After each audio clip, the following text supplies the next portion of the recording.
आदाब, इस्तकबाल है। आप देख रहे हैं प्राइम डिबेट। मैं हूं आपके साथ अबू हुरैरा। हिंदुस्तान के लिए आज तारीखी दिन है, जम्मू कश्मीर के लिए एक तारीखी दिन है, और इसके अलावा अगर हम बात करें तो लद्दाख के अवाम के लिए आज का दिन तारीखी दिन है, क्योंकि जम्मू कश्मीर को दो हिस्सों में बांटने वाला बिल आज राज्यसभा में पास हो गया है, जिसके हक में 125 वोट पड़े और मुखालिफत में 61 वोट पड़े। सवाल यह उठ रहा है कि दफा 370 के खत्म होने के बाद जम्मू कश्मीर के अवाम को आखिर क्या कुछ मरात मिलेंगे? क्या वाकई में जम्मू कश्मीर के अवाम के अच्छे दिन आएंगे? क्या जम्मू कश्मीर के वो नौजवान जो बेरोजगार हैं, क्या उनके अच्छे दिन आएंगे? क्या कश्मीरी पंडित या माइग्रेंट जो पंडित हैं उनके अच्छे दिन आएंगे? दफा 370 हटने के बाद या जम्मू कश्मीर से रियासत का दर्जा छीनने के बाद, यूनियन टेरिटरी बनने के बाद क्या कुछ बदलाव होंगे? इसके क्या कुछ असरात होंगे अवाम पर, समाज पर और खासतौर से जम्मू कश्मीर की सियासत पर? आज प्राइम डिबेट में हम इन्हीं तमाम चीजों को तफसील से समझने की कोशिश करेंगे, लेकिन सबसे पहले यह रिपोर्ट देखिए। मैं संकल्प प्रस्तुत करता हूं कि यह सदन अनुच्छेद 370(3) के अंतर्गत भारत के राष्ट्रपति द्वारा जारी की जाने वाली निम्नलिखित अधिसूचनाओं की सिफारिश करता है। दफा 370 मंसूख। मोदी हुकूमत का जुरातमंदाना फैसला। बीजेपी ने बरसों पुराने वादे को किया पूरा। जम्मू कश्मीर को अब रियासत का दर्जा भी नहीं रहा। जम्मू कश्मीर और लद्दाख दो अलग यूनियन टेरिटरीज।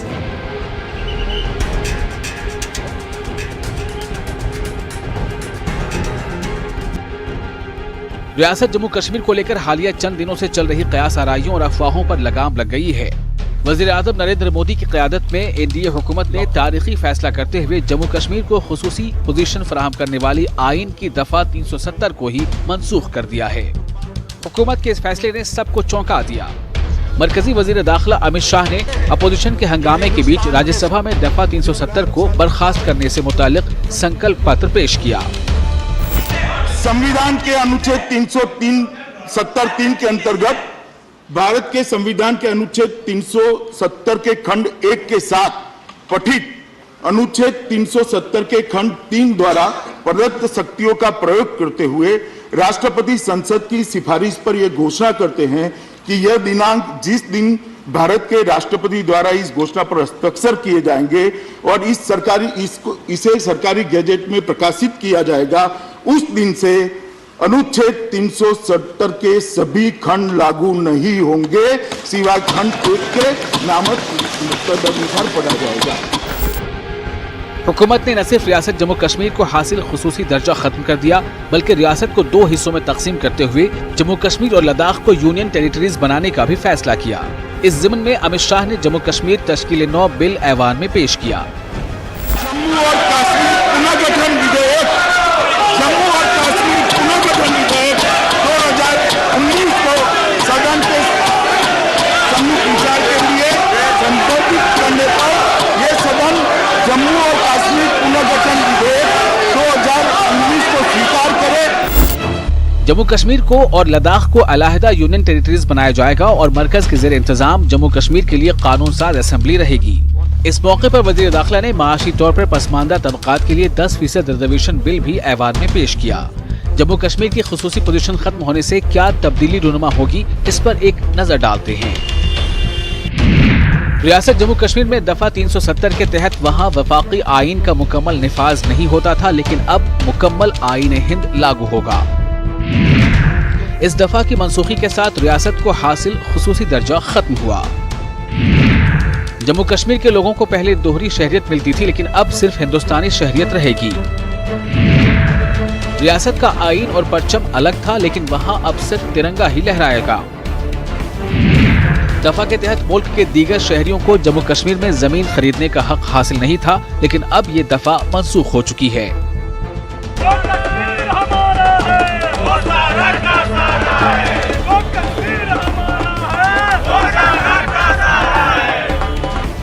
बीजेपी शुरू से ही जम्मू कश्मीर को हासिल खुसूसी मौक़िफ़ की मुखालिफ थी। मोदी हुकूमत ने इस देरीना मुतालबे को अब अमली जामा पहना दिया है। Bureau report, news 18 Urdu.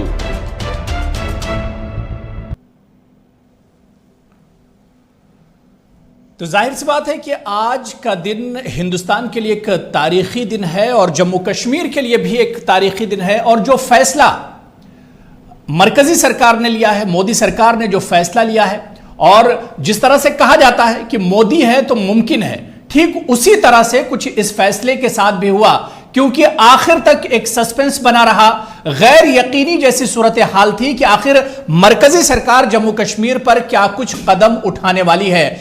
लेकिन जब मरकज की तरफ से कदम उठाया गया तो लोग हैरान और परेशान होकर रह गए कि इतना बड़ा कदम और इतना बड़ा फैसला एक बार में ही मरकजी सरकार ने उसे एक तरह से आर पार कर दिया।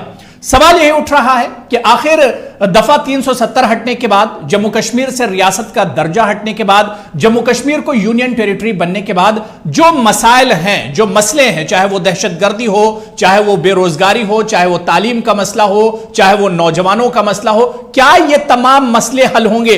और एक और बहुत बड़ा इशू, माइग्रेंट कश्मीरी पंडित जो 30 साल से अपने ही मुल्क में एक तरह से मुहाजिर हैं, दरबदर की ठोकरें खा रहे हैं, क्या इन कश्मीरी पंडितों के मसाइल हल होंगे? बहुत से ऐसे सवाल हैं। आज प्राइम डिबेट में हम इसी को समझने की कोशिश करेंगे। कुछ खास मेहमान मेरे साथ जुड़े हुए हैं। बहुत जल्दी अपने मेहमानों का आपसे तारुफ करा देता हूं। मेरे साथ पीके सहगल साहब हैं, डिफेंस एक्सपर्ट हैं। विजय रैना जी जनरल सेक्रेटरी हैं कश्मीर समिति दिल्ली से। सलमान निजामी साहब कांग्रेस लीडर हैं। तहसीन मुनव्वर साहब सीनियर एडिटर हैं न्यूज 18 उर्दू के। सुहेल काजमी साहब सियासी तज्ज़िया-निगार हैं और जम्मू कश्मीर की सियासत पर अच्छी पकड़ रखते हैं। और इसके अलावा बीजेपी के लीडर भी हमारे साथ कुछ देर में जुड़ेंगे। अपने तमाम मेहमानों का बहुत इस्तकबाल और वेलकम करते हैं न्यूज 18 उर्दू में। सबसे पहले मैं सुहेल काजमी साहब आपसे ही शुरुआत करना चाहूंगा कि मोदी सरकार और मरकजी सरकार, जिसके बारे में कहा जाता है कि वो जो चीज ठान लेती है उसे कर देती है, और अगर हम कश्मीर की बात करें तो ये एक तरह से मिशन कश्मीर जो है उसमें भी आज मोदी सरकार ने, जो बहुत पुराना मिशन बीजेपी का था, आज उसमें भी कामयाब हो गई। काजमी साहब देखिए, मैं कल से ही और इनफैक्ट सुबह से ही जब ये अनाउंस हुआ पार्लियामेंट में, मुबारकबाद दे रहा हूँ एक इस रियासत का हिस्सा होने के नाते, एक शहरी होने के नाते, कि आपने जो कंसीव किया था इससे 10-15 साल पहले अटल जी के टाइम पे, और आज वो पूरा किया आपने। क्योंकि आमतौर पॉलिटिकल पार्टीज वादे करती हैं लेकिन वो पूरे नहीं होते हैं। और मैं ये समझता हूँ ज़ाती तौर पे कि आर्टिकल 370 एग्जिस्ट नहीं करता था जम्मू कश्मीर रियासत में। ये सिर्फ एक पॉलिटिकल सी एक वो गिमिक बन गई थी इलेक्शंस में या इलेक्शंस के बाहर। मैं पहले भी बहुत बार बड़े सेमिनार्स में हम डिस्कस करते हैं कि 25-30% people from outside the state they have already living here with state subject, number 1। Number 2, हमारे यहाँ जो भी डिस्पेंसेशन रही डिफरेंट सरकारों की, आप देखें कि गुलमर्ग हमारा जो है ऑनरेबल हाई कोर्ट्स में उसके केसेस चल रहे हैं कि नॉन स्टेट सब्जेक्ट होल्डर्स को ऑलरेडी आपने 40 ईयर 60 ईयर लीज पे दे दिया, पहलगाम दे दिया, श्रीनगर की जो प्राइम लोकेशन से आपने लीज आउट कर दी। तो रहा कहाँ आर्टिकल 370? ये तो एक पॉलिटिकल स्टंट बन चुका था।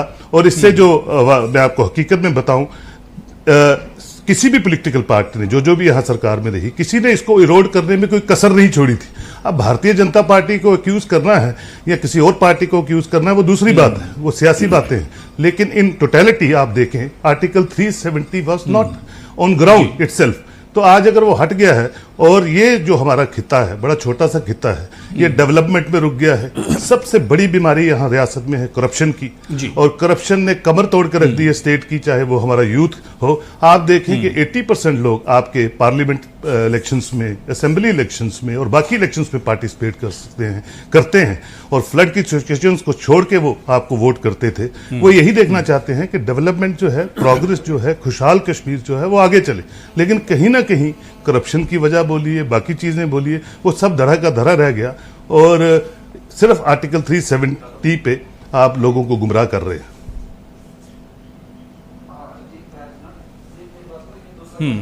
बिल्कुल। इस बीच मेरे साथ युद्धवीर सेठी साहब जनरल सेक्रेटरी हैं बीजेपी जम्मू कश्मीर के, वो भी मेरे साथ जुड़ गए। युद्धवीर सेठी जी, आपका भी बहुत इस्तकबाल, वेलकम है। मैं तहसीन मुनव्वर साहब आपके पास आना चाहूंगा। जो बात सुहेल काजमी साहब ने कही उसी बात को हम आगे बढ़ाएंगे। उन्होंने कहा कि 370 सिर्फ सियासी हथकंडा बनकर रह गया था। जो सत्ता में, जो इक्तदार में होता था, वो 370 को अपने हिसाब से, अपने मफाद के लिए इस्तेमाल करता था।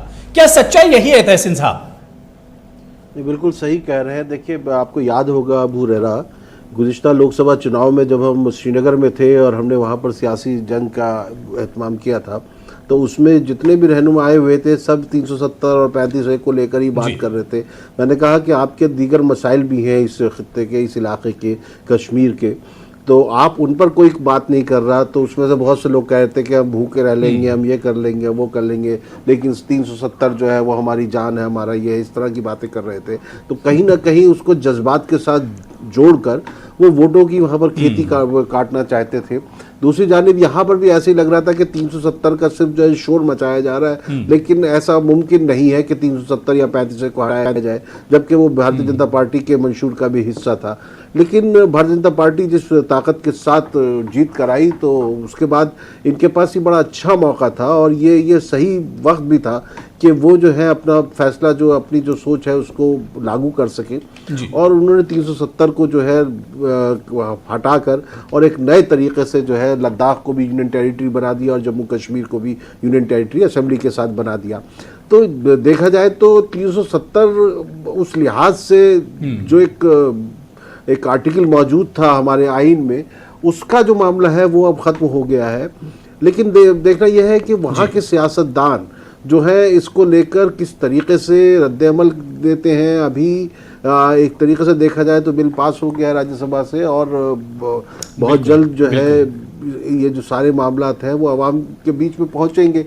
अब हुकूमत की ये जिम्मेदारी होगी और ख़ास तौर से देखिए, मैं आपको याद होगा, मैं जब शाम को भी बैठा था तो मैं कह रहा था कि जम्मू कश्मीर के आवाम को इस बारे में सोचना होगा कि 370 से उन्हें क्या मिला। पिछले 70 बरस में 370 ने उनको क्या दिया है, उनको ये सोचना होगा।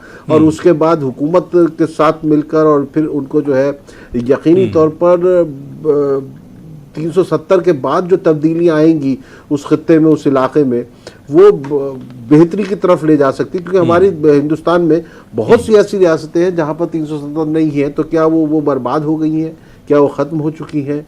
ये सब चीज़ें और उस 370 की वजह से आपके ऊपर हर तरह की इल्ज़ामात लगाए जाते रहे। आपको बार बार जो है कहा जाता रहे कि 370 है, इस वजह से यहाँ ये हो रहा है, 370 है इस वजह से।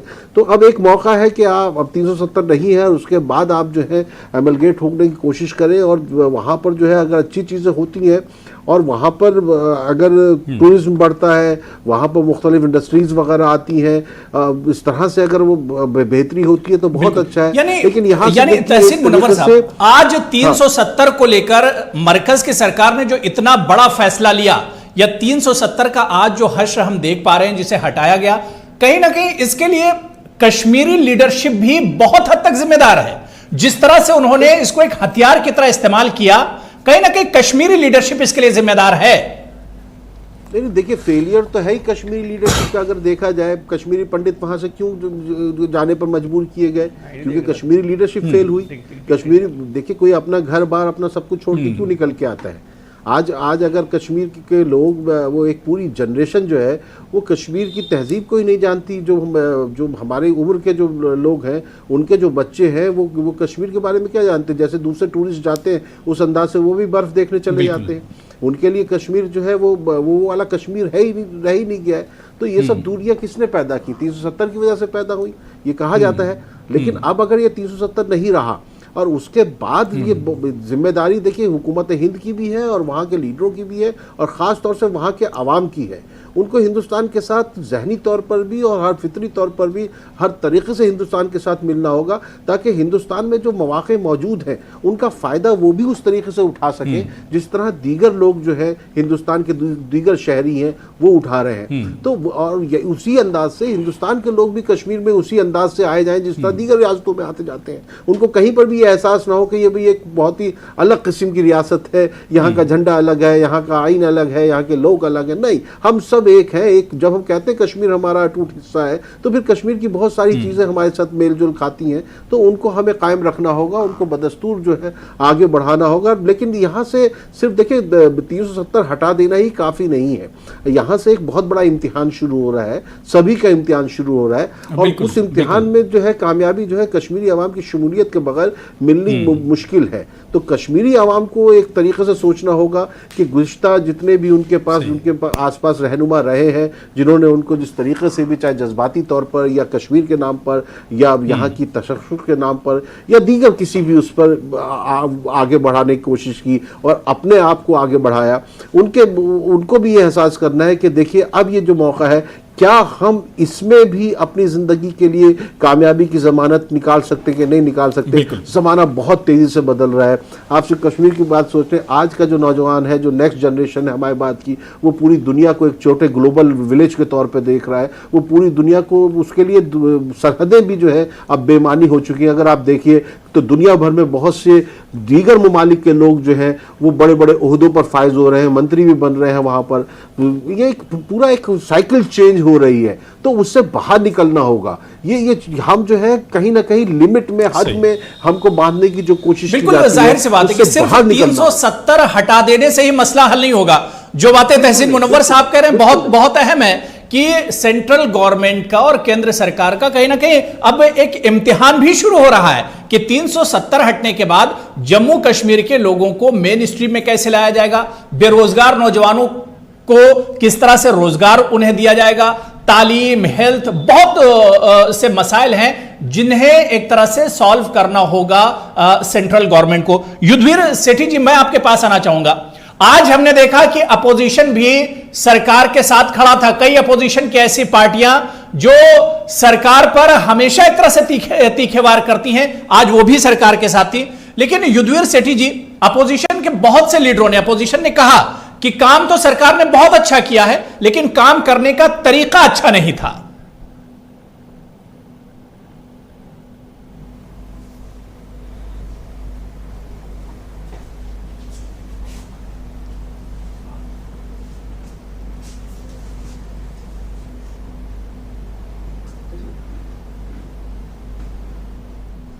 ठीक है, मुझे लग रहा है कि सेठी जी को मेरी आवाज नहीं पहुंच पा रही, टेक्निकल प्रॉब्लम है। पीके सहगल साहब, मैं आपके पास आना चाहूंगा।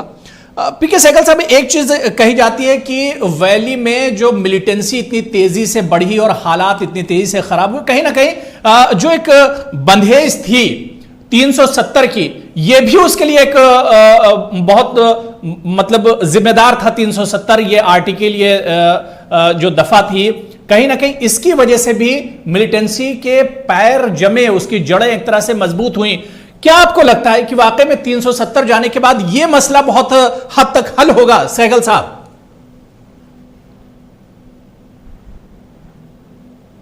इसमें कोई शक नहीं कि 370 बहुत जबरदस्त तरीके से पाकिस्तान, प्रो पाकिस्तान लोगों को खड़ा कर रहा था, हुर्रियत को खड़ा कर रहा था। वहां के जो पॉलिटिकल लीडर्स थे वो उसको मिसयूज कर रहे थे, अवाम के सेंटिमेंट्स को एक्सप्लॉइट कर रहे थे, देश के विरोधी बातें करते थे।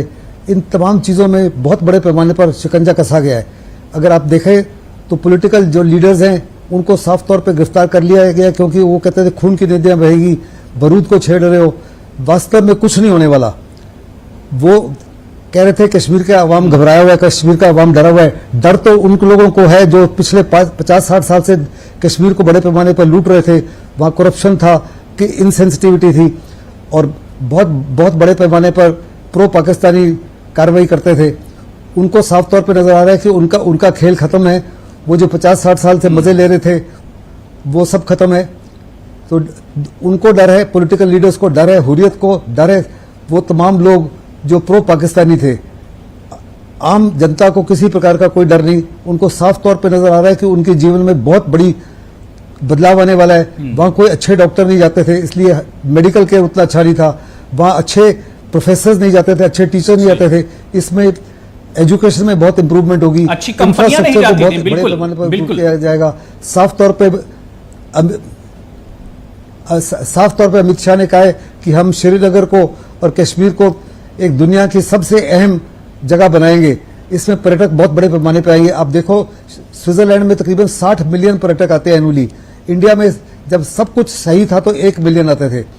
अगर इंफ्रास्ट्रक्चर बढ़ाया जाएगा, हेल्थ केयर बढ़ाया जाएगा, जो पर्यटकों के लिए सुविधाएं बढ़ाई जाएगी, तो बहुत बड़े पैमाने पर रोजगार के साधन जुड़ेंगे। फिर लोगों के दिल को और दिमाग को, विश्वास को जीतने के लिए करप्शन कम की जाएगी, बहुत बड़े पैमाने पर करप्शन हट जाएगी।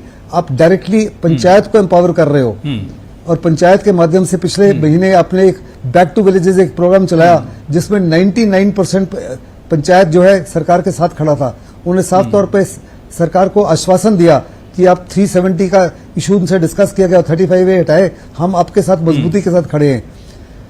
बहुत अच्छा, ये जो लोग पत्थर फेंकते थे या ग्रेनेड फेंकते थे या पेट्रोल बम फेंकते थे, वो पैसा लेके, क्योंकि उनको कोई नौकरियां नहीं थी।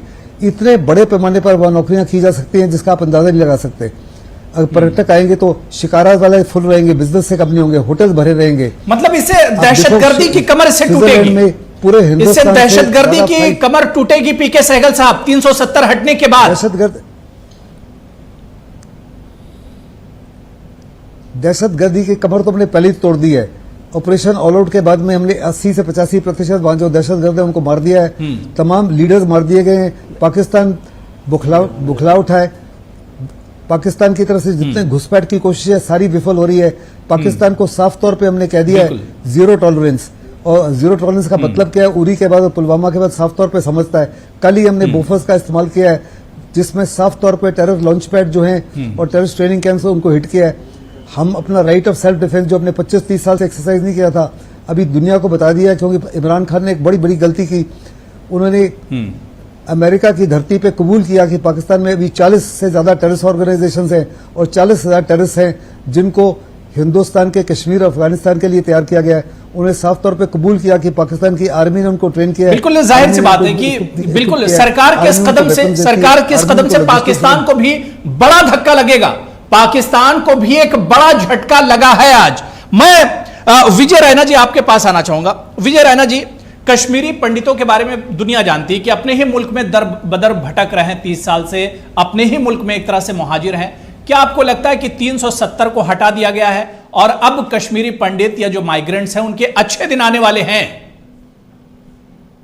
देखिए अबू जी, मैं ये कहना सबसे पहले आदरणीय मोदी जी और अमित शाह जी को कश्मीरी समिति दिल्ली की तरफ से और कश्मीरी समाज की तरफ से बधाई देना चाहता हूं, क्योंकि उन्होंने आज जो ऐतिहासिक जो निर्णय आज पार्लियामेंट के द्वारा पास करवाया, ये मैं समझता हूं ये पिछले 70 साल के बाद आज ऐसा ऐतिहासिक आज एक दिन क्रिएट किया है। जैसे कि इसी महीने में 15 अगस्त की खुशी मनाई जाती है, मैं समझता हूं आज 5 अगस्त को भी खुशी मनानी चाहिए। दूसरी बात, रहा सवाल कश्मीरी माइग्रेंट का, मैं समझता हूं अगर आर्टिकल 370 नहीं होता तो कश्मीरी पंडित अपने ही देश में विस्थापित नहीं होता। दूसरी बात, मैं अच्छी तरह से ये कहना चाहूंगा कि आर्टिकल 370 हटने के बाद ना कि कश्मीरी पंडितों का भला होगा, सिर्फ वहां की जो जितने भी जनता है कश्मीर जे के जम्मू एंड कश्मीर की जनता है उनका भी भला होगा। तीसरी बात, कांग्रेस और नेशनल कॉन्फ्रेंस पिछले 70 साल से देश का विभाजन करने के तुले हुए थे। आज जो आर्टिकल 370 जो हटा, उनकी राजनीति का खात्मा हो गया। मैं समझता हूं कि आज मोदी जी ने और अमित शाह जी ने जिस तरीके से आज उन्होंने बिल पेश किया और इसको पार्लियामेंट की अप्रूवल दिलाई, मैं समझता हूं ये देश के लिए बहुत ही बड़ा एक दिन है। बाकी रहा कश्मीरी पंडित के वापसी जाने का, मैं आदरणीय मोदी जी से और अमित शाह भाई जी से गुजारिश करूंगा कि अब आपने नोटबंदी की, बड़े अच्छी तरह से करी। आज आपने आर्टिकल 370 रिमूव करवाया, बड़ी अच्छी तरह से करी, आप इसकी सराहनीय होनी चाहिए। मैं चाहता हूं आदरणीय मोदी जी, जो कश्मीरी पंडित का भी आपने एजेंडा में पॉइंट रखा था कि आप कश्मीरी पंडित के ऊपर भी आप जान दे दो, और साथ के साथ जितने भी कश्मीरी माइग्रेंट एम्प्लॉइज इस समय वहां पे है, मुझे मालूम है वहां के लोगों को ये बात हजम इजीली नहीं हो जाएगी, उनको सेफ जोन में लिया जाए और उनकी रक्षा तो अब वापसी होगी, अब राह आसान होगी। विजय रैना जी, अब सर, अच्छा कश्मीरी है। माइग्रेंट पंडित जो हैं उनके लिए एक तरह से राह आसान होगी, राह हमवार राह- होगी, एक तरह से राह- दरवाजा खोल दिया है कश्मीरी पंडित या माइग्रेंट पंडित। बल्कि मैं तो ये कहूंगा कि पूरे हिंदुस्तान के लिए, पूरे मुल्क के लोगों के लिए एक तरह से सरकार ने दरवाजा खोल दिया है, डोर ओपन है अब जम्मू कश्मीर के लिए। एक रुकावट थी देखिए- जिसे खत्म कर दिया गया। देखिए, अभी मेरे सहयोगी तसीम अनवर जी ने कहा कि भारत सरकार के लिए अब एग्जाम की घड़ी अब स्टार्ट हो गई। जी, जी। मैं वही आपको दोहराना चाहता हूं कि जैसे कि तसीम अनवर जी ने बोला कि आर्टिकल 370 तो पार्लियामेंट द्वारा हट गया, मगर इसको इंप्लीमेंट कराने के लिए वहां के लोगों को दर्द तो होगा। उस दर्द से बचने के लिए जो उनको नागुज़ार होगा आज के डेट में, और वहां पे कुछ ना कुछ प्रॉब्लम होगी अगले 2-4 दिन में हो सकती है। मैं इसी वजह से आदरणीय गृह मंत्री जी से और मोदी जी से आग्रह करना चाहता हूं, जितने भी माइग्रेंट एम्प्लॉई है फिलहाल टेम्परेरी फेज के लिए उनको सेफ जोन में लाया जाए। बिल्कुल। इस बीच मेरे साथ सलमान निजामी साहब कांग्रेस लीडर हैं, वो भी डिबेट में जुड़ चुके हैं। सलमान निजामी साहब, आपका भी बहुत इस्तकबाल है। मैं युद्धवीर सेठी जी पहले आपके पास आना चाहूंगा, आप तक मेरी आवाज शायद आ रही है। सेठी साहब, अपोजिशन के कई पार्टियां थी जिन्होंने आज सपोर्ट किया इस बहुत अहम इश्यू पर सरकार को।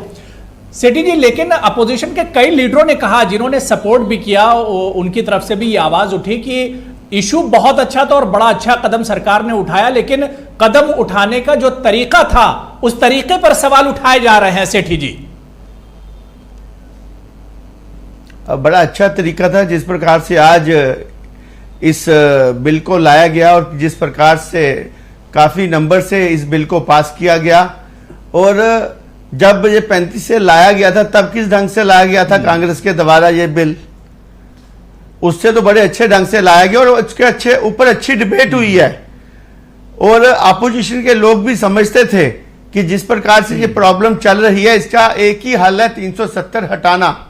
और जो पिछले कई वर्षों से जो बेइंसाफी हो रही थी यहाँ पे जम्मू के साथ, लद्दाख के साथ और कश्मीर के लोगों के साथ भी, कुछ जो परिवार थे जो अपना जेब भरने का काम कर रहे थे और जितना भी पैसा आता था वहां से कुछ जेबों में जाता था, वो सब खत्म करने के लिए कैसे आगे डेवलपमेंट हो, किस प्रकार से आतंकवाद खत्म हो, इस सब को देखते हुए जिस प्रकार से वहां संगठन चलाए जाते थे, जमायत इस्लामी संगठन को सपोर्ट किया जाता था, जिस प्रकार हुर्रियत लीडर को सपोर्ट किया जाता था और जिस प्रकार से वहां पे कुछ पल में ही स्थिति को खराब कर दिया जाता था कि सेंटर से किस प्रकार से फंडिंग कराई जाए। और ये नेक्सस था कांग्रेस और वहां के जो लीडर से 370 के तहत ये लोग नेक्सस चलाते थे। आज जो अपोजिशन पार्टी थी और देश के जो बाकी नेता थे उनको ये समझ आ चुकी थी कि अब ये चीज खत्म होनी चाहिए और जम्मू कश्मीर जो अखंड भारत का भाग है, ये अखंड भारत का भाग आज घोषणा हो चुकी है उसकी। और आने वाले समय में आप देखेंगे ये जो आतंकवाद, बेरोजगारी की जो समस्याएं हैं, उसके बाद करप्शन, सबसे बड़ा भ्रष्टाचार, जिस प्रकार से जेके बैंक के स्कैम्स आए, जिस प्रकार राथर के स्कैम्स आए यहाँ पे, जिस प्रकार से गवर्नर आने के बाद लोग यहाँ खुश थे, खासकर कश्मीर के हमारे भाई, वो तो चाहते थे कि गवर्नर रूल या मोदी जी का वहां पे रूल रहना चाहिए, पर ये जो परिवारवाद की राजनीति खत्म होनी चाहिए। फेडअप हो चुके थे लोग, आज लोग सेलिब्रेशन लेकिन जितने मसले, जितने इश्यूज हैं सेठी साहब, आगे बहुत बड़ा इम्तिहान है। जिस तरह से तहसीन मुनव्वर साहब कह रहे थे 370 हटा देना मसले का हल नहीं है, अब उसके बाद मसले तो अब शुरू होंगे। मसले और इश्यूज बहुत हैं सेठी साहब, उस पर भी सरकार को खरा उतरना होगा।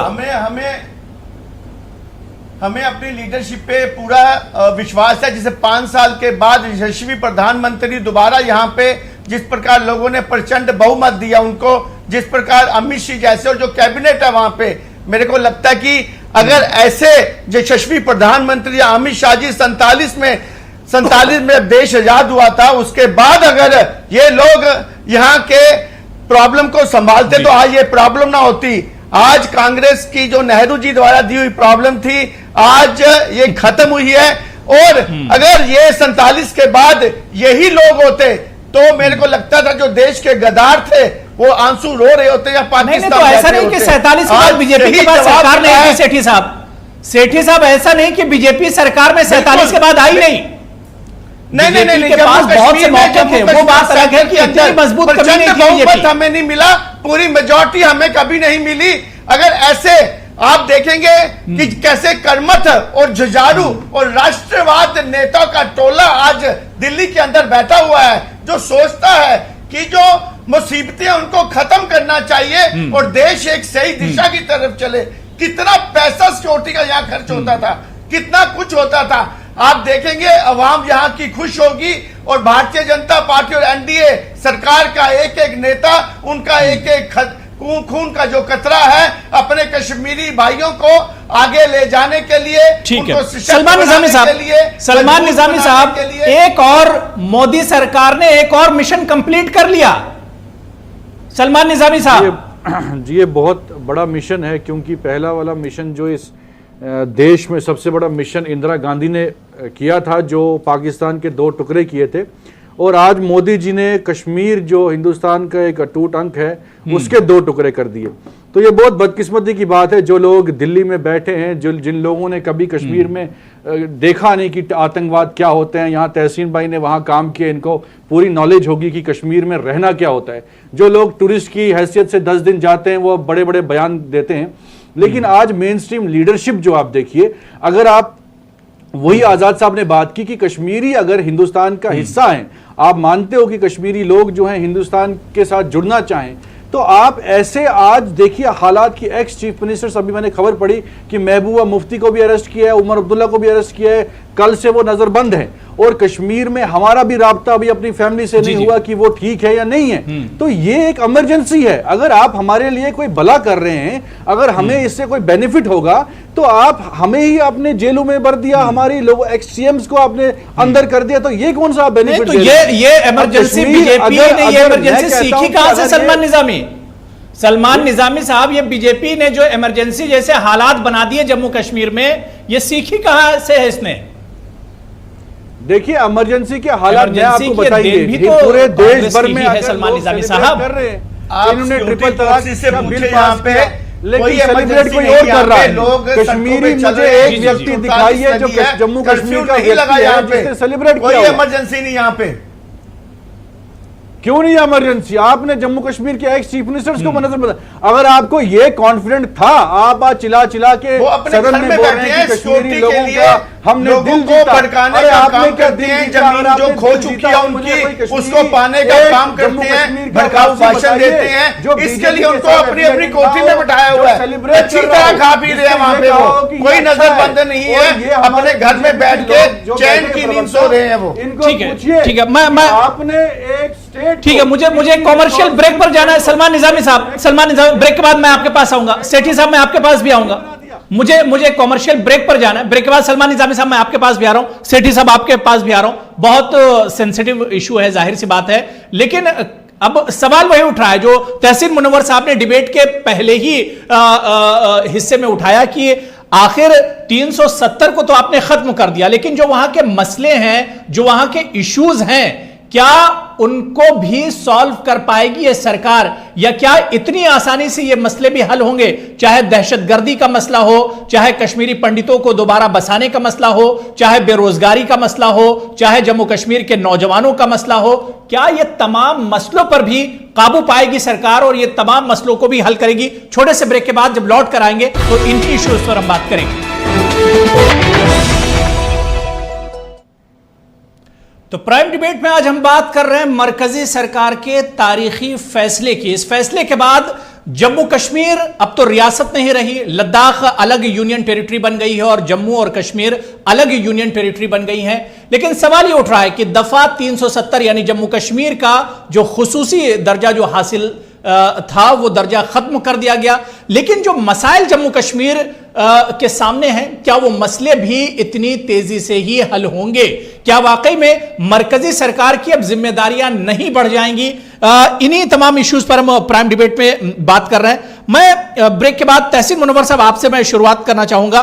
बड़ा अच्छा आपने इशू उठाया था कि 370 तक ही बात नहीं है, बल्कि बात इससे आगे की है कि आखिर जो मसले हैं उन मसलों को भी क्या इतनी ही आसानी से, हमने तो देखा कि एक शॉट में ही मैच खत्म कर दिया, मोदी जी ने और अमित शाह ने जिस तरह से 370 पर इतना बड़ा फैसला अचानक ले लिया। तहसीन साहब, क्या वाकई में जिस तरह से आपको लगता है कि वहां पर मसाइल बहुत ज्यादा हैं जम्मू कश्मीर में, या यूं कहिए कि 370 की वजह से ये मसले एक के बाद बहुत गाढ़े हो गए थे, क्या इन मसलों को भी ये सरकार इतनी आसानी से हल कर पाएगी? नहीं, देखिए, मसाइल कहाँ पर नहीं है। सबसे बड़ी बात यह है कि मसाइल तो पूरे हिंदुस्तान में है, तो ऐसा नहीं है कि वहाँ 370 है या नहीं है इस वजह से है। और मैं जो बार बार उसके साथ बात कह रहा हूँ कि देखिए, आवाम की शमूलियत बहुत ज़रूरी है इस फैसले में। जो अभी सलमान भी कह रहे थे कि आवाम की इसमें शमूलियत बहुत ज़रूरी है। आवाम को समझाना कि देखिए, अब से कबल जो कुछ हुआ उसकी वजह से आपने नुकसान उठाया, आप यहाँ तक आ गए, और अब जो है इस फैसले के बाद जो है आपको ये फ़ायदे होने जा रहे हैं, और वो फ़ायदे उन तक पहुँचने भी चाहिए। अगर आवाम तक इसके फ़ायदे पहुंचते हैं तो मुझे नहीं लगता कि 1-2 साल के अंदर ये जो है जो आवाम के दरमियान हल्का सा भी रिसेंटमेंट होगा वो बैठ जाए। लेकिन वही सवाल इस बात का है कि वो आवाम तक किस तरह पहुंचाया जाएगी बात, आवाम को कैसे समझ में आएगा, नहीं आएगा, क्योंकि कश्मीर में इस तरह की बहुत सारी ताकतें हैं जो आवाम के जहनों को जो है वो दूसरी तरफ भटका सकती हैं। आवाम जो हमने देखा है कि किस तरह जो है नौजवानों को बहका दिया जाता है, भड़का दिया जाता है, तो वो सारी चीज़ें सामने हैं। यही वजह है कि वहाँ पर जो है अभी इस तरह के हालात हैं कि लोग बाहर निकलते हुए हो सकता है घबरा रहे हो। लेकिन देखना यह है कि कब तक ये जो है बात रहेगी। लेकिन जो हुकूमत ने फैसला कर लिया है अब उससे वो पीछे नहीं हटेगी। और मैं फिर यही बात कह रहा हूँ कि कश्मीरी आवाम को ये समझना होगा कि उनकी भलाई जो है इसी में है, और इसके साथ वो जो है हिंदुस्तान के साथ अपने आप के जोड़ को और मजबूत करने की कोशिश करें, और जो भी फायदे इसके जरिए आ सकते मिल सकते हैं वो फायदे उठाए जाएं। मेरा मानना यह है कि आवाम को इसमें किसी न किसी तरह शामिल करना पड़ेगा, और उन तक जो है इसका फल जो है उन तक पहुंचाना होगा। हम समझ रहे हैं, हम कह भी सकते हैं, बातें भी आई हैं कि टूरिज्म बढ़ेगा, वहाँ पे हो सकता है इंडस्ट्रीज बढ़ जाए, वहाँ लोगों का आना जाना बढ़ जाए, वहाँ लोग जो है कॉलेजेस वगैरह खोलें, बहुत आगे बढ़ के जाए। लेकिन ये इसमें एक वक्त लगेगा, और वो सब चीज़ें पहुँचाने में, वो सब कुछ लगाने में आवाम की मदद दरकार होगी। वहाँ पर आप कोई भी अगर आपको फैक्ट्री लगानी होगी तो रातों रात नहीं लग जाएगी, उसके लिए आपको वहाँ के लोगों को इन्वॉल्व करना पड़ेगा। तो ये चीज़ लोगों तक, ये बात जब तक नहीं पहुँचेगी कि इसके हटने से उनकी ज़िंदगी बेहतर होने जा रही है, उनकी ज़िंदगी में इनकलाब आने जा रहा है, तब तक ये मुमकिन मुझे नज़र नहीं आता। उसके लिए मैं फिर कह रहा हूँ कि यहाँ पर सबकी शमूलियत बहुत ज़रूरी है। जो सियासी लीडरान है, हो सकता है कि अभी नज़रबंद हो, कल को वो आज़ाद हो जाए, उनको ये बात समझनी होगी किस तरह हिंदुस्तान के बाकी रियासतों के साथ मिलकर वो अपने आवाम को आगे ले जा सकते हैं, वो उनके मुस्तकबिल को बेहतर बना सकते हैं। 70 बरस जो हुआ वो हुआ, लेकिन यहाँ से एक नई शुरुआत क्या वो कर सकते कि नहीं कर सकते, इस पर भी गौर करना होगा। और बहुत सारी, कश्मीर में सिर्फ 1-2 चीज़ें नहीं है, कश्मीर में बाहरी दबाव भी हर तरह के हैं, बाहरी ताकतें भी 10 तरह के काम कर रही होती हैं, उनसे निपटना होगा। बहुत सारी चीज़ें हैं, और उसमें जब तक हम सब मिल के इसको आगे लेके नहीं चलेंगे, तमाम पार्टियां, तमाम सियासी पार्टी, तमाम फिक्रें अगर अपनी मफाद परस्ताना सोच से बाहर निकल के अगर कुछ काम करेंगी तो यकीनी तौर पर न सिर्फ कश्मीरियों के लिए हक में बेहतर होगा बल्कि पूरे हिंदुस्तान के हक में बेहतर होगा।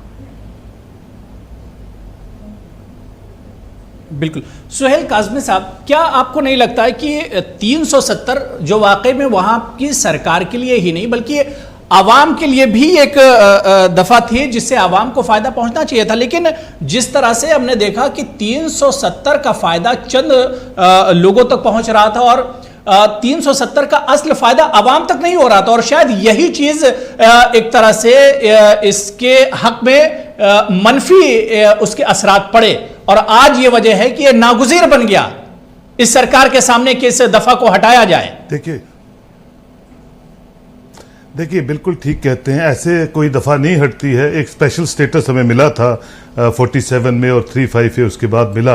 उस स्टेटस को मेंटेन करना उन पॉलिटिकल पार्टीज का फर्ज था जो यहाँ रूल करती रही। एक ताज था, हमारे सर पे एक पगड़ी थी जो हमें डिस्टिंग्विश करती थी बाकी स्टेटों के साथ। उस स्टेटस को मेंटेन करने की जिम्मेवारी जो थी, आप देखिए कि बख्शी गुलाम मोहम्मद साहब जब यहाँ ऑनरेबल प्राइम मिनिस्टर थे तब एक स्टेट सब्जेक्ट कमीशन यहाँ बना और उस वक्त फेक स्टेट सब्जेक्ट से यहाँ आए और उसके बाद वो कवायद बढ़ती। मैंने पहले आपसे कहा कि 25 से 27-28% लोग नॉन स्टेट सब्जेक्ट के यहाँ पर। आपको अपना स्टेटस खुद मेंटेन करना था, आपको अपना फैब्रिक जो है जो आपको मिला था उसको मेंटेन करना था। जो मुझे लगता है किसी भी पॉलिटिकल पार्टी ने, मैं किसी का नाम नहीं लूंगा, उसने वो स्टेटस, उस ताज को, उस पगड़ी को मेंटेन नहीं किया और अल्टीमेटली एक रायमा बनता है। और जब एक रायमा पब्लिक डोमेन में चला जाता है और पब्लिक से हमेशा ये युद्धवीर जी ने कहा कि एकदम कर दिया, सलमान साहब ने कहा एकदम कर दिया, ये एकदम नहीं किया है। ये 10-15 साल से कंसीव था कि आर्टिकल 370 अगर रहेगा तो क्या फायदा होगा और अगर चला जाएगा तो आवाम का क्या फायदा होगा। सियासी ग्रुप्स को, सियासी लीडरों की बात नहीं है। देखिए, पब्लिक ओपिनियन तो तभी बनता है कि स्टेट के लिए क्या अच्छा है। स्टेट ने खोया है, एक जनरेशन खो दी यहाँ पे जिसकी भरपाई नहीं हो पाएगी। और आज भी ये पहला खित्ता है और आखिरी खित्ता है जहां मिलिटेंसी की एज डिफाइन नहीं है। अगर आप पूरे वर्ल्ड को देखें, 5 नहीं 7 साल 8 साल मिलिटेंसी रहती है। ये कैसा अजीब सा खित्ता है जहां 3 डिकेड्स हो गई और अभी भी नहीं पता हमें कि कितनी ये, क्योंकि हर एक बंदे की यहाँ पे किसी ना किसी तरह से कोई ना कोई दुकान खुली हुई थी जो इसको एक्सेलरेट करती थी। कभी हम 0% पे आ जाते हैं किसी साल में हम 20% पे आ जाते हैं। तो मैं समझता हूं जाती तौर पे कि जो भी स्टेप लिया है बड़ा सोच समझ के लिया है, बड़ा अच्छा होमवर्क किया है। ह्यू एंड क्राई ना हो उसके लिए पूरे फुल प्रूफ सिस्टम अपनाए गए हैं कि लोगों में तनाव ना आए, उसको भी देखा गया है और यही एक अच्छी सरकार की, मजबूत सरकार की कामयाबी। सलमान निजामी साहब, जो बातें तहसीन साहब ने कही है, सुहेल काजमी साहब ने कही, सवाल ये उठ रहा है कि अगर जम्मू कश्मीर के लोगों को हिंदुस्तान के दूसरे हिस्सों से जोड़ने की बात की जा रही है, उनके डेवलपमेंट की बात की जा रही है, उनके भलाई और अच्छाई की बात की जा रही है, तो इसमें बुराई क्या है सलमान निजामी साहब? बहुत मेरे भी सीनियर रहे हैं जब मैं सहाफत में था, काफी तजुर्बा है इनको, लेकिन मैं ये कह रहा हूं कि अगर आप बार बार ये कहते हैं कि कश्मीर की आवाम, जम्मू कश्मीर की आवाम, जो बार बार ये एक बना है कि कश्मीर की आवाम, ये पूरा जम्मू कश्मीर है, उसमें सब लोग जुड़े हुए हैं। अगर आप यही बीजेपी वाले जो हमारे प्रवक्ता है उनको आप ये डिफरेंशिएट बताएं कि एक स्टेट हुड और जो यूनियन टेरिटरी है उसमें क्या डिफरेंस है। अगर आपने कश्मीरियों को एम्पावर किया, जम्मू कश्मीर लोगों को कोई बेनिफिट दिलवाया, तो आपने उनको उठाया नहीं, गिराया नीचे, जो आप उनके पास था आपने छीन लिया। तो आप ये पहले इनको बोलिए कि आप पढ़िए कि स्टेट हुड और यूनियन टेरिटरी में क्या फर्क है। मतलब कि एक आईएएस, आम सा आईएएस जो है आपका स्टेट हेड होगा, ना कि जहां शेख अब्दुल्ला जैसे दिग्गज नेता जो हैं कश्मीर को रिप्रेजेंट करते थे, जहां गुलाम नबी आजाद जैसे लोग हैं, आज कोई भी आईएएस का जो यंग लड़का है वो आपकी स्टेट को हेड करेगा और आप यहां से ऑर्डर्स पेश करेंगे। और दूसरी बात, अगर आप लोगों के दिल जीतना चाहते हैं, आपने इस वक्त पूरे कश्मीर को एक हाउस अरेस्ट का माहौल बना दिया है, कर्फ्यू का माहौल बना है। हम तो रात को, मैंने अपने घर वालों से बात की, मेरा सुबह से कोई राब्ता नहीं है, क्या वो जिंदा है मुर्दा है किसको मालूम है। तो ये टेरर जो आपने फैला के रखा है, अगर आप लोगों का दिल जीतना चाहते हैं तो क्या इस जुल्म से आप दिल जीतेंगे? जो लोग कश्मीर में मेन स्ट्रीम पॉलिटिक्स में जुड़ना चाहते हैं, जो हिंदुस्तान के वहां तिरंगे को लहराते हैं, आपने तो उनको दूर कर दिया। क्या कश्मीर में दहशतगर्दी और मिलिटेंसी का दौर क्या एनसी और पीडीपी के दौर में नहीं रहा? क्या दूसरी सरकारों में इस तरह के हालात नहीं थे? सर, अगर आप ग्राफ देखेंगे मिलिटेंसी का, सलमान निजामी साहब, आज जो हालात है वहां की जो कश्मीरी लीडरशिप है उसी की देन है। करने के लिए, मिलिटेंसी को हैंडल करने के लिए दुनिया की सबसे पावरफुल कंट्री जो है ना अमेरिका, वो भी अभी लड़ रही है अफगानिस्तान में। हिंदुस्तान की अगर यूपीए सरकार थी, उसने 2014 में मिलिटेंसी का ग्राफ खत्म कर दिया, तभी आपके लाखों की तादाद से सैलानी वहां जाते थे। और जब बीजेपी और पीडीपी सरकार बनी, उसके बाद माहौल खराब हुआ, युवाओं ने बंदूकें उठाई। क्यों? क्योंकि जुल्म शुरू हुआ। और आज आपने कश्मीर को बहुत पीछे कर दिया है। मैं भी बचपन से देख रहा हूं क्या माहौल है, सोहेल साहब भी देख रहे हैं, तहसीन भाई भी देख रहे हैं। मैं कहूंगा आपको, हमने 30 साल एक चुनाव के वजह से लोगों ने बंदूकें उठाई और आज आपने कश्मीर के अवाम के साथ उनकी आइडेंटिटी छीन ली। मुझे नहीं लगता कि यह माहौल अगले 100 साल में ठीक हो सकता है। सलमान निजामी, जब यह सरकार कह रही है कि जो जिन बच्चों के हाथ में आज पत्थर हैं, जिन बच्चों के हाथ में बंदूकें, सरकार ने 80,000 करोड़ कश्मीर में उनके लिए रिलीफ पैकेज दिया, उनके लिए तालीम, उनके लिए रोजगार, ये सब लाया जाएगा और जम्मू कश्मीर को पूरे हिंदुस्तान से जोड़ा जाएगा। इसमें आखिर इतनी परेशानी क्यों होती है? क्या जम्मू कश्मीर के नौजवानों को रोजगार नहीं मिलना चाहिए सलमान निजामी साहब? क्या जम्मू कश्मीर की गरीब आवाम को सेहत और तालीम नहीं मिलनी चाहिए? सुनिए, आप मेरी बात सुनिए। 80,000 करोड़ का पैकेज कश्मीर में दिया। एक IAS टॉपर जिसने हिंदुस्तान में एक सबसे बड़ी पोजीशन हासिल की, उसने रिजाइन किया। किसके बाद? 2017 के जुल्म के बाद, जब 250 से ज्यादा कश्मीरी शहीद हुए, नौजवान लड़के शहीद हुए। आप सेंटीमेंट को समझिए, ये पैसे की बात नहीं है, ये नौकरी की बात नहीं है, ये जुल्म के खिलाफ अब एक आवाज उठेगी कश्मीर में, और इसको कंट्रोल करना बहुत मुश्किल है। ये बहुत ब्लंडर किया है भारत की सरकार ने। तो उसने मिलिटेंसी इख्तियार नहीं की। जिस IAS IPS की आप बात करो, उसने मिलिटेंसी, उसने पत्थर हाथ में नहीं उठाया सलमान निजामी। वो सियासत में आया, मेन पॉलिटिक्स में आया है। उसने नौकरी, उसने पत्थर हाथ में नहीं उठाया सलमान निजामी साहब। मैं युद्धवीर सेठी जी मैं आपके पास आना चाह रहा हूं।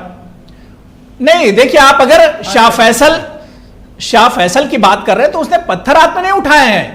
उसने रास्ता नहीं बदला। वो तो मेन स्ट्रीम में आए हैं। वो सियासत के जरिए उस रियासत के लिए कुछ करना चाहते थे। मैं सेठी साहब आगे चैलेंजेस बहुत हैं। जो बड़े बड़े दावे किए गए हैं, आज जो बड़े बड़े वादे किए गए हैं, राज्यसभा में जिस तरह से अमित शाह जी ने बयान दिया, मोदी जी का जो एक ख्वाब था आज एक तरह से पूरा हुआ। आगे चैलेंजेस बहुत ज्यादा हैं सेठी साहब, बात यहीं पर खत्म नहीं हो जाएगी। मैं आपको ये बताना चाहता हूं कि पहले तो जैसे ये बता रहे हैं कि 370 में 70 सालों में हमें क्या मिला? आतंकवाद, जैसे मोहम्मद के ठिकाने बने हमारे वहां पर, बॉर्डर क्रॉसिंग हुई वहां पे बेरोजगारी बढ़ी, वहां पे युवाओं के हाथ में पत्थर, वहां के जो नेता है वो कहते हैं कि जो तिरंगा उठाएगा, अरे सर, आपने नोटबंदी तिरंगा उठाने वाला यहाँ नहीं रहेगा। वो कहते हैं बारूद से जल जाएगा, हाथ जल जाएगा। मतलब ये सोच है लोगों की, आज ये भी यही कह रहे हैं कि सोच आगे की बात कीजिए। सेठी साहब 370 आपको खत्म कर दिया। सेठी साहब वो तमाम मसले हल हो गए, वो तमाम मसले हल हो गए। आगे की बात कीजिए। सर्वे हुआ है ना युद्धवीर सेठी साहब, जो भाई साहब जो सर्वे हुआ है ना गवर्नर रूल के बाद आने के बाद, जो सर्वे हुआ है वहां पे, वहां की जनता चाहती है कि जो मोदी जी की स्कीम्स आई है, वहां के जो सर्वे किए सेंटर ने, वहां सर्वे के अंदर वहां के लोग चाहते हैं कि दोनों परिवारों की जो राजनीति है वो खत्म होनी चाहिए और वहां पे तीसरा विकल्प आना चाहिए। उसी कारण आज 370 हटाकर तीसरा विकल्प लाया गया है।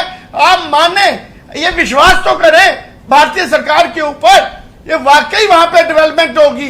जो वहां पे सड़कें नहीं बनी, जो बेरोजगारी है, जो लोगों को घरों के अंदर बंद करके आपने कानून लाया, नाम पे खरबों रुपया वहां पे, वो कहां गया? किसकी जेब में गया? आज भी थोड़ी बारिश होती है और पूरा कश्मीर डूबने लगता है। इतनी करप्शन इन लोगों ने वहां पे की, वहां के पॉलिटिशियन ने। आप ही से तो बीजेपी और PDP सरकार में आते हैं, वो तो करप्शन के केस आपके ऊपर भी पास हुआ है। आप भी तो सरकार में थे उनके साथ, मौका तो दीजिए। और मैं वहां के लीडर को कहना 5 चाहता सालों में क्या हूं कि किया? आप लोग भी कम से कम कश्मीर को ठीक करने के लिए आपको आगे आना चाहिए। जो भड़काने का काम करते हैं आप कि 100 साल में की बात नहीं है, आप स्टेट हुड को छोड़ के आप यूनियन डायरेक्टरी दोगे, बोलेंगे हम ये नहीं होगा। आप एक बार बनाए कि हमने कश्मीर को ठीक करना है। आपने तो जम्मू कश्मीर की पहचान को खत्म किया है। आज जम्मू के भाई हमने मरना जीना साथ में है। आपने स्टेट हुड को खत्म करके यूनियन डायरेक्टरी भी सुधर दी है। ठीक है, आप विश्वास करें सियासत के नशे में मोदी जी को इलेक्शन जीतने के लिए आप जम्मू कश्मीर का हिंदू मुसलमान सरकार पहचान की वो भी ठीक है। मैं विजय रैना साहब कुछ रिएक्शन देना चाह रहे हैं। बात हो गई सलमान निजामी साहब, सेठी साहब बात हो गई, सेठी साहब मैंने बहुत टाइम दे दिया आप दोनों को। बस मैं विजय रैना साहब आप कुछ रिएक्शन देना चाह रहे हैं, 30 सेकंड दे रहा हूं। विजय रैना साहब। अबू जी, मैं ये कहना चाहता हूं, मोदी जी का एक ही नारा था, मोदी जी का यही एक ही नारा था कि सबका विकास, सबका विश्वास। इसी ऐसे ही अगर मोदी जी ने किया, मैं समझता हूं मोदी जी ने जो आज जो निर्णय लिया पार्लियामेंट में, ये ऐसा ऐतिहासिक डिसीजन है जिससे कश्मीर से करप्शन खत्म, मिलिटेंसी खत्म, वहां का उग्रवाद खत्म, जो हुर्रियत पसंद लोग थे उनकी जो तानाशाही थी वो सब खत्म, जो महबूबा मुफ्ती जैसे लोग, उमर अब्दुल्ला जैसे लोग जो वहां पे तानाशाही अभी तक कर रहे थे उसका खात्मा।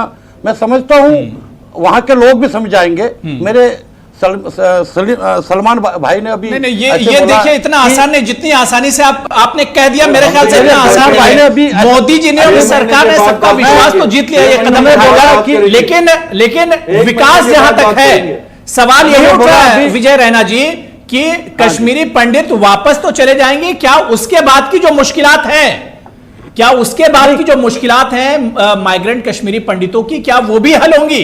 ये भी बड़ा सवाल है। कश्मीरी पंडित तो वापस जाएगा, रास्ता तो हमारा हो गया, हमारा स्टेक है वहां पे। कश्मीरी पंडित वापस जाने के लिए हर समय तैयार था, मगर मैं सलमान भाई से पूछना चाहता था, जब 30 साल पहले कश्मीरी पंडित को वहां से निकाला गया, तब कहां थे ये नेता, तब कहां थे ये महबूबा मुफ्ती, तब कहां थे ये अलगाववादी पार्टी, तब कहां थे ये सरकार में पीडीपी सरकार, तब कहां थे ये पीठ जिस तरह से ड्रम बजा रहा था, तब इनको डर नहीं लगता था। एक एक करके बात करिए, एक एक करके वन बाय वन सरकार थी, एक एक करके बात करिए। कांग्रेस और नेशनल सरकार, जेएंडके में नेशनल सरकार रही है, कांग्रेस की सरकार रही है, क्या दिया? पीडीपी की सरकार रही है, ठीक है, क्या दिया उन्होंने कश्मीरी पंडितों को? मुझे बताइए ना कैसे होगा? ठीक है, लेकिन रैना जी पंडित का वापसी होना अब रैना जी मेरा सिर्फ सवाल ये था कि आप लोग वापस तो चले जाएंगे, कश्मीरी पंडित उनकी वापसी तो हो जाएगी, जाहिर सी बात है कि उनके लिए बहुत बड़ा ये कदम होगा, लेकिन क्या उसके बाद के जो मसाइल हैं, क्या उसके बाद मसाइल का सामना नहीं करना पड़ेगा? मैं पीके सहगल साहब आपके पास है, पीके सहगल साहब, सवाल नहीं, विजय रैना जी बात हो गई, रैना जी बात हो गई, विजय रैना साहब बात हो गई, विजय रैना साहब बात हो गई सर, बात हो गई। मैं पीके सहगल साहब, क्योंकि जम्मू कश्मीर का अगर हम जिक्र करते हैं और खासतौर से कश्मीर की अगर हम बात करते हैं तो सबसे बड़ा जो इशू आता है वो मिलिटेंसी का, दहशतगर्दी का, जो मैंने आपसे सवाल किया था कि 370 जाने के बाद किस तरह के इसके असरात होंगे, कितनी इसमें कमी आएगी, या जो हमारी फोर्सेस होंगे उन्हें कितनी मदद मिलेगी इस पर काबू पाने के लिए?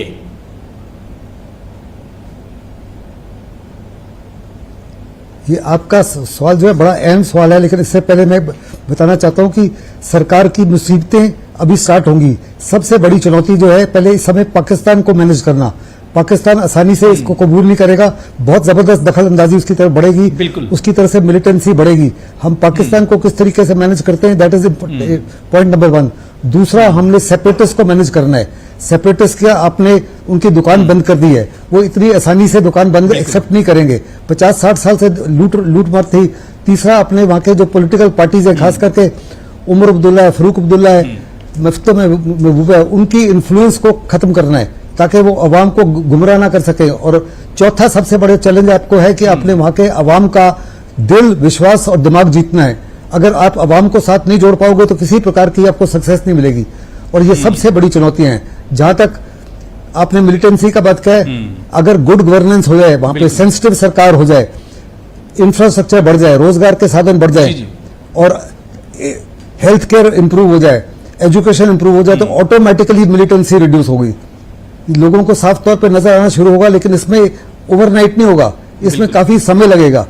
जैसे कि मनवर साहब ने पहले कहा, तहसीन ने, कि विकास के साधन ओवरनाइट नहीं आएंगे।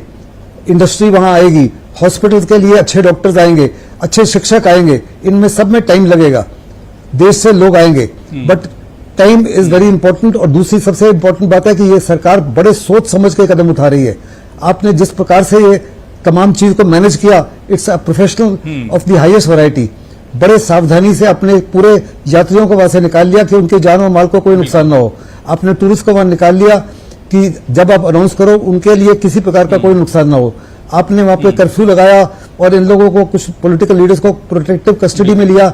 ये ये इंश्योर करने के लिए कि कोई बड़े पैमाने पर जो कह रहे थे आग लग जाएगी ये होगा, वो नहीं कर सके। और 100% मैं आपको गारंटी करता हूं सही है। ये सरकार चैलेंजेस बहुत हैं, जिस तरह से सहगल साहब ने कदम उठा रही है। साहब एक आखिरी कमेंट आपसे लेना चाहूंगा कि 370 हटाना तो महज अभी एक इब्तिदाई इश्क है इस सरकार के लिए।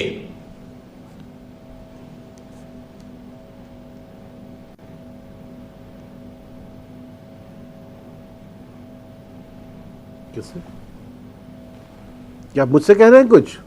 तहसीन साहब, आप तक मेरी आवाज आई क्या? जी आई क्या? जी तहसीन साहब, मेरा सवाल यह था कि 370 को हटाना इस सरकार के लिए महज एक इब्तिदाई इश्क है, आगे कांटों भरा रास्ता भी हो सकता है। नहीं, देखिए सिर्फ सरकार के लिए नहीं है। देखिए मैं कहता हूं कि हम सिर्फ सरकार को कहते हैं, सभी के लिए है। हम जो जिस सतह पर भी जो है वो अगर काम करते हैं और अगर अवामी बहबूद के लिए उसने अपने आप को वक्फ किया हुआ है तो ये उसके लिए भी जो है इब्तिदा है। लेकिन एक बात सोचनी होगी कि जो स्थिति कश्मीर की है वही स्थिति तो इस वक्त जम्मू की भी होगी, क्योंकि वो भी यूनियन टेरिटरी में आ रहे हैं। तो जम्मू के लोग अगर किसी चीज़ पर खुश हो रहे हैं और कश्मीर के लोग नहीं खुश हो रहे हैं तो वो भी सोचने की बात है कि ये दोनों जगह सोच में इतना फर्क क्यों पैदा हो गया है, ये दोनों की सोच इतनी जुदा क्यों है। फिर मुझे ये देखना है कि जो लद्दाख के लोग, जहां लेह वगैरह इधर के लोग खुश हो रहे हैं तो कारगिल के लोग क्यों नहीं खुश हो रहे हैं। तो इस पर भी गौर करना होगा कि क्या हम सबके साथ इंसाफ कर पाएंगे कि नहीं कर पाएंगे, ये सबसे अहम है। अगर हम सबके साथ इंसाफ कर पाए, सबका साथ, सबका विकास और सबका विश्वास जीत लेंगे तो मुझे नहीं लगता कि यहाँ से जो है रास्ता कोई दुश्वार हो सकता है। हाँ, लंबी डगर है, लंबा रास्ता है, मंजिल दूर हो सकती है, लेकिन सब मिलजुल कर अगर चलेंगे तो मुझे लगता है कि ये जो है रास्ता कामयाबी से हमकिनार हो सकता है। बिल्कुल। अब यहां से यह भी देखना बहुत अहम होगा कि सरकार अब अपने इस वादे पर किस तरह से खरी उतरती है। सबका साथ, सबका विकास और सबका विश्वास, यह देखना बहुत अहम होगा। बहुत बहुत शुक्रिया मेरे साथ जुड़ने के लिए पीके सहगल साहब, विजय रैना जी, सलमान निजामी साहब, तहसीन मुनव्वर साहब, सेठी साहब और सुहेल काजमी साहब, बहुत बहुत शुक्रिया मेरे साथ जुड़ने के लिए। आदाब।